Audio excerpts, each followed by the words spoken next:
Nah, pemirsa, untuk mengetahui lebih dalam tentang jejak kebaikan Harvinyo telah hadir di studio Newsline Ketua Yayasan Munasoroh Indonesia Adi Azfar. Iya. Pak Adi, silakan bergabung di sini. Mas Adi, silakan bergabung. Ya, Apa kabar? Baik. Terima kasih sudah bergabung di Newsline. Terima kasih sudah datang ke Newsline. Oke, Mas Adi, mungkin bisa diceritakan juga pada awalnya ini almarhum bagaimana kemudian memutuskan menjadi ayah bimbing begitu dari anak-anaknya. Ya, saya kenal almarhum sejak SMA. Ya, setelah lulus SMA kita tidak bertemu lagi ya. Dia ngambil sekolah penerbangan, saya di beberapa kampus lain. Kemudian 3 tahun lalu ketika halal bihalal kita bertemu dan kita bersepakat untuk mengelola sebuah desa binaan. Ya, kemudian kita pilih desa di Nyamplung Sari itu di Pemalang, di Kecamatan Petarukan. Lalu kita datang ke sana, saya juga ke sana, ikut ke sana. Kita survei lah ya, ke rumah-rumah. Ya, kita lihat rumahnya memang sangat luar biasa ya, tingkat kemiskinan yang sangat parah. Ya, lantainya tanah, kemudian gubuk dan seterusnya. Kita sampai bertemu dengan ibu-ibu di sana. Kita tanya dengan ibu itu, "Ibu, anaknya ada berapa?" "Anaknya ada 8," katanya. Kemudian kita tanya anaknya, "Kakak sudah sekolah di mana?" "Nggak sekolah," katanya. "Kenapa nggak sekolah?" Karena adiknya sekolah, jadi harus gantian. Begitu. Nah, itu bukan 1-2 rumah yang kita kunjungi, beberapa rumah di sana. Kemudian kita kumpul lagi bersama termasuk almarhum Pak Harvinyo. Kita jadikan itu desa binaan kita. Kita angkat mereka anak-anak yatim ini sebagai anak-anak asuh kita. Kemudian Pak Harvinyo bilang, "Saya 10," katanya. 10 anak. Kaget kita. Dia 10 anak. Sejak 2015 sampai sekarang, sampai 2018 ini dia konsisten. Itu anak dikasih uang, disekolahkan, ya, dikembalikan ke sekolah. Yang putus sekolah dikembalikan ke sekolah. Yang malas-malas sekolah kita kasih semangat, ya. Kita kirim trainer juga ke sana begitu. Kemudian setiap lebaran kita kasih mukena, kasih sarung. Ya. Setiap kenaikan kelas, mereka yang juara kelas kita kasih hadiah-hadiah begitu. Jadi seperti ayah dengan anak lah begitu ya, hubungan yang sangat erat. Mereka ada yang sebagian tidak punya ayah, ada yang memang ayahnya bekerja tapi tidak begitu besar penghasilannya, tidak cukup begitu. Tapi apakah dengan akhirnya kita mengetahui bersama almarhum mengalami insiden dan lain sebagainya, ini justru menambah semangat dari teman-teman yang lain tentunya untuk lebih mengayomi desa ayoman ini atau apa ya namanya, desa bimbingan? Desa binaan begitu.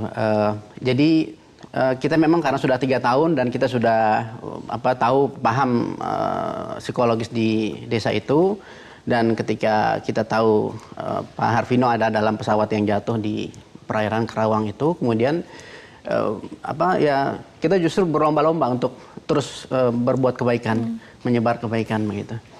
Dan ternyata keluarganya Pak Harvinyo itu baru tahu bahwa Harvinyo punya anak asuh itu sekarang. Jadi sebelumnya tidak tahu. Tidak tahu. Dan kaget, istrinya pun kaget, abangnya kaget, kakaknya kaget. Ya.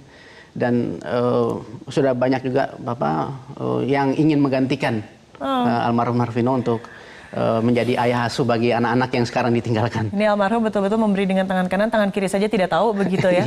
Baik, boleh kita sapa salah satu anak asuh Pak Harvinyo, ada Reva yang juga bersama Pak Sipon di sana sebagai koordinator. Assalamualaikum, Reva, Pak Sipon. Oke, apa kabar Pak Sipon, Reva? Baik, Alhamdulillah. Reva lagi ngapain nih biasanya jam segini, Reva? nonton TV. Lagi nonton TV. Pak Sipon sudah berapa lama Pak di yayasan ini, Pak? Kalau sini 3 tahun. 3 tahun. 3 tahun di sana ya. Oke. Saya mau tanya dong, ini buat sama Reva. Kalau menurut Reva, sosok ayah ini seperti apa sih?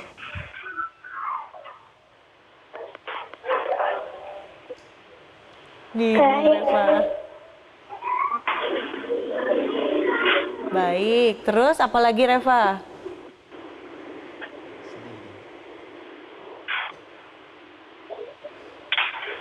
Kangen ayah ya sayang ya? Kamu ya.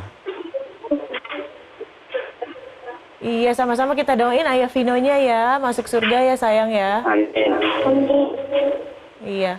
Pak Sipon, kalau Pak Sipon Ya. ngobrol terakhir sama almarhum, inget nggak ngobrol apa Pak Sipon? Kalau ngobrol, udah lama sih. Iya, silakan.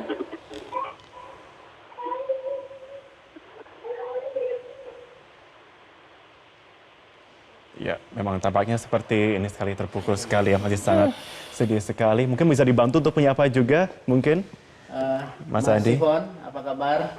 Baik, baik. Ini Sela kan anak asuhnya Pak Harvino. Mudah-mudahan anak-anak ini masih tetap tegar ya, masih bisa terus sekolah, masih pun Amin. bisa terus membimbing anak-anak ini. Syawab.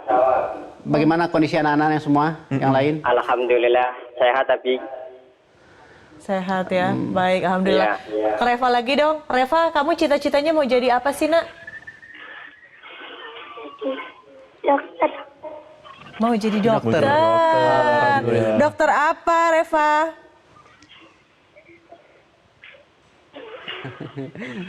Dokter, yang penting dokter. Yang penting dokter. Kamu malu-malu, kamu.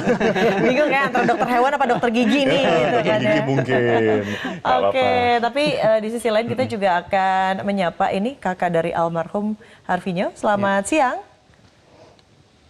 Halo, siang. Assalamualaikum.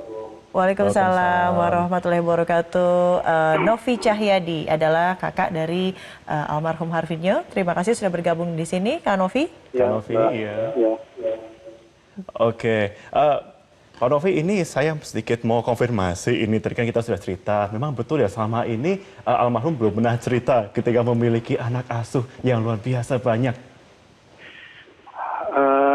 Iya, betul. Saya tadi dengar nama Reva jadi inget putranya almarhum, namanya Rafa. Udah mau terharu lagi tadi ya. Iya. Ya. Beliau tuh pribadi yang sangat baik, pendiam gitu ya. Terus orangnya nggak banyak bicara. Terus juga yang penting kerja aja gitu. Dan benar kita semua kaget pada saat pengurus dari Yayasan Munasoro Indonesia datang takziah ke rumah duka, bilang bahwa oh ini kami dari Yayasan Munasoro, almarhum punya anak asuh 10 orang, dan ya situ kita surprise juga, karena memang dia benar-benar kalau dia memberi gitu ya, tangan kirinya tuh pasti nggak akan tahu lah. Dan juga bukan cuma di YMI gitu. Ternyata ada beberapa juga pengurus yayasan yang menghubungi bahwa beliau punya beberapa anak asuh di luar itu. Oke, baik. Tapi Kak Novi, ini tadi saya tanya juga kepada Mas Aji, ini justru katanya keluarga ingin berlomba-lomba, ingin tetap memastikan ke-10 anak asuh ini tetap akan diayomi, begitu akan dibina, apalagi barusan Kak Novi mengatakan namanya mirip dengan almarhum anaknya. Kami turut berbelasungkawa juga. Tapi apa nih yang menjadi apa ya, wejangan tersendiri mungkin bagi Kak Novi dan juga keluarga tentang ajaran atau paham yang dianut oleh almarhum? Apa yang paling ingin diteladani? Pertama adalah beliau itu orangnya gitu tidak banyak bicara, dan kerja gitu ya, dan action lah, no talk no action, bukan orang yang no action talk only gitu. Orangnya bersungguh-sungguh, dan kalau misalnya kita acara Idul Fitri atau Idul Adha gitu, kita juga jarang untuk ketemu beliau karena dia sangat profesional dengan pekerjaannya, karena kan biasa pada saat-saat itu kan penerbangan lagi peak season ya. Ya. Jadi itu disiplin, berbagi. Jadi di antara rezeki kita tuh pasti ada rezekinya orang lain. Kita semua tahu lah, tapi saya benar-benar merasa tertampar kok ya, bahwa ya ampun, saya belum bisa nih kayak gini nih, belum bisa sebanyak ini gitu ya maksudnya. Makanya saya bilang sama pengurus CMI, nanti kita terusin, nggak usah takut masalah kelanjutannya.